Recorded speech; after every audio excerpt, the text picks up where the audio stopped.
Nous allons passer maintenant à la modélisation proprement dite des éléments d'architecture. Nous allons commencer par les murs. Alors, au niveau des murs, donc si je prends la commande de mur ici, j'ai la possibilité de travailler sur trois types de murs. Alors, le mur architectural, le mur porteur et le mur par face. Alors, le mur par face, nous n'y reviendrons pas maintenant, car s'il s'agit de la réalisation de murs sur des volumes conceptuels que nous n'aborderons pas ici. Mais donc, nous allons voir la nuance entre mur architectural et mur porteur. Alors, la notion est à comprendre au niveau du type de plan. Donc, si je regarde par exemple une coupe et que je réalise un mur au niveau 0, si je travaille en tant qu'architecte ou en tant qu'ingénieur stabilité, je vais raisonner différemment. C'est ça qui va faire la différence entre le mur architectural et le mur porteur. Alors, en fait, le mur architectural, quand je vais créer un mur qui se situe au niveau 0, vous vous souvenez qu'on a un niveau de plan de coupe qui se trouve 120 au-dessus du niveau 0, eh bien le niveau qui sera utilisé pour le mur architectural par défaut, la partie inférieure du mur sera positionnée sur le niveau 0 et la partie supérieure partira vers le haut. Et donc je couperai ce mur. Donc quand je regarde un plan d'architecture en étant au niveau 0, je vois tous les murs qui sont coupés et qui se situent au niveau 0. Par contre, lorsque je travaille en tant qu'ingénieur en stabilité, comme ce que je vais représenter, ce sont les dalles, principalement les dalles portantes, les dalles structures qui se situent à ce niveau-là. Donc quand je vais créer un mur qui se situe au niveau 0, eh bien en fait je vais modéliser des murs qui soutiennent la dalle et qui portent la dalle qui se trouve au niveau 0. Donc par défaut, ça n'est pas la partie inférieure du mur qui sera au niveau 0, mais la partie supérieure. Donc, je peux voir la différence ici. Si je repasse en niveau 0 et que je demande de créer un mur architectural, vous voyez que par défaut, sa contrainte inférieure est sur le niveau 0 et sa contrainte supérieure, il n'y a pas de contrainte de niveau, mais par contre, le mur fait 8 mètres de haut. Si maintenant je demande de créer un mur porteur, vous voyez que la contrainte inférieure est toujours au niveau 0, mais avec un décalage de moins 800. Donc c'est un mur qui se situe avec sa base beaucoup plus bas que le niveau moins 1, et qui vient jusqu'au niveau 0. Donc c'est bien un mur qui se trouve en fait au moins 1 jusqu'au niveau 0. Donc, si je positionne côte à côte deux murs de ce type-là, un mur architectural, donc je vais commencer par vérifier la contrainte inférieure. Donc je suis bien attaché au niveau 0, avec un décalage de 0, on verra plus tard ce que cela signifie. Et je peux, par exemple, lui dire qu'au niveau de la contrainte supérieure, je veux aller jusqu'au niveau 1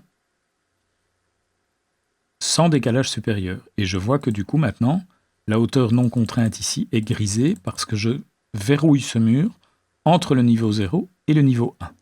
Et donc, si je crée un mur comme ceci, c'est bien un mur architectural, je suis au niveau 0 et je le vois en coupe.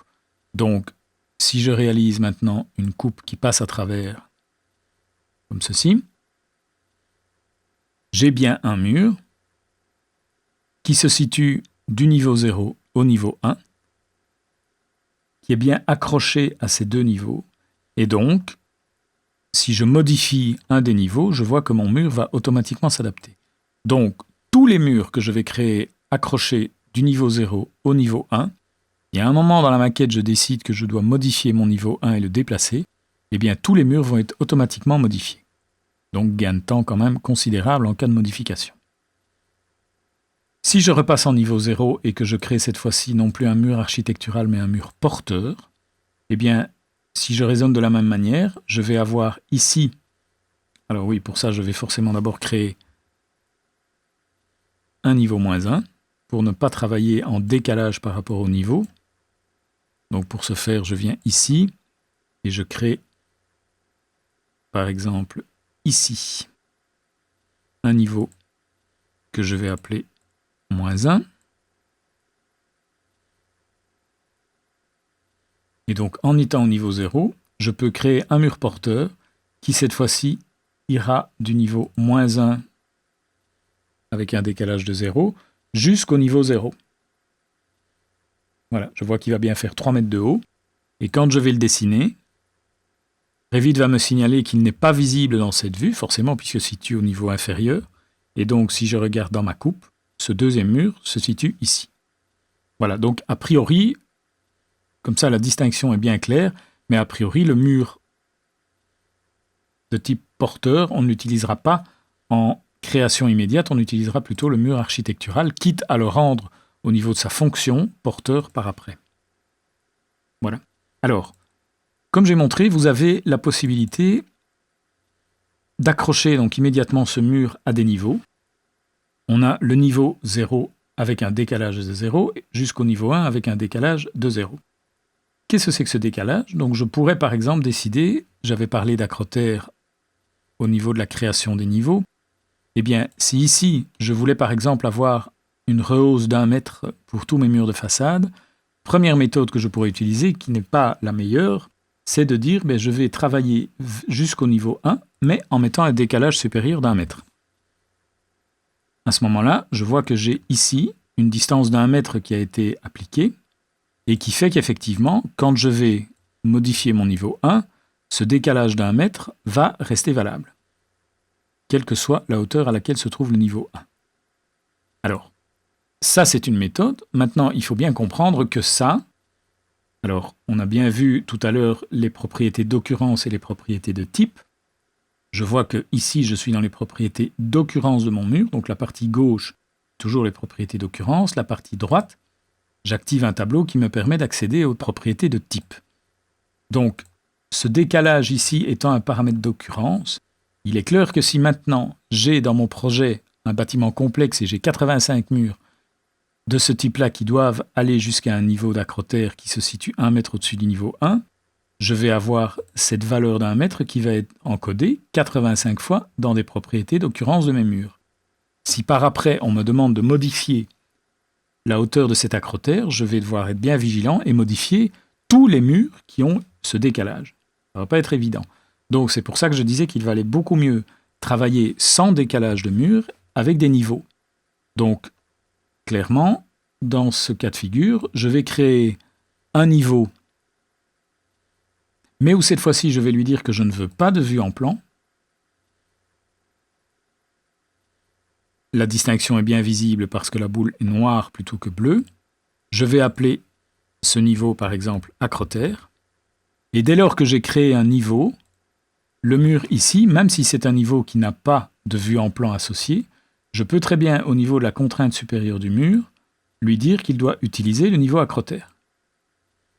Le gros intérêt de la chose, c'est que maintenant, ça n'est plus une valeur fixe que je serai susceptible de devoir modifier, mais c'est un accrochage à un niveau, ce qui fait que si maintenant je garde toujours mes fameux 85 murs qui sont alignés sur cet acrotère, eh bien si à un moment maintenant on décide de modifier la hauteur de cet acrotère et que je ne dois plus avoir 1 mètre mais 1,50 m, eh bien je vais ajouter 50 cm ici, et tous les murs qui sont accrochés à ce niveau acrotère seront modifiés. Donc vraiment au niveau procédure, il faut vraiment essayer de tout le temps utiliser plutôt des niveaux que des décalages. Donc a priori, un modèle judicieux et un modèle bien fait devrait avoir toujours 0 ici, en décalage inférieur et en décalage supérieur. Alors, à noter également que, je ne l'avais pas encore dit ça, mais ici, en fait, que ce soit ici ou que ce soit dans une cote temporaire, une fois que je rentre en édition d'une valeur ici, ceci se comporte comme une machine à calculer. Donc si par exemple je devais augmenter cette valeur de 50, bon 110 plus 50 c'est assez simple, j'ai pas besoin de machine à calculer, mais pour le cas de figure je montre, il suffit en fait de taper un égal ici et de mettre une valeur de calcul, donc je pourrais mettre 110 plus 50, et il va me modifier ça en faisant ça. D'accord ? Donc même chose ici, 5,90, je pourrais très bien mettre, ici je devrais avoir 5,90 moins 45, je ne veux pas savoir combien ça fait, et il va le modifier automatiquement. Toutes les codes temporaires peuvent être éditées de cette manière-là.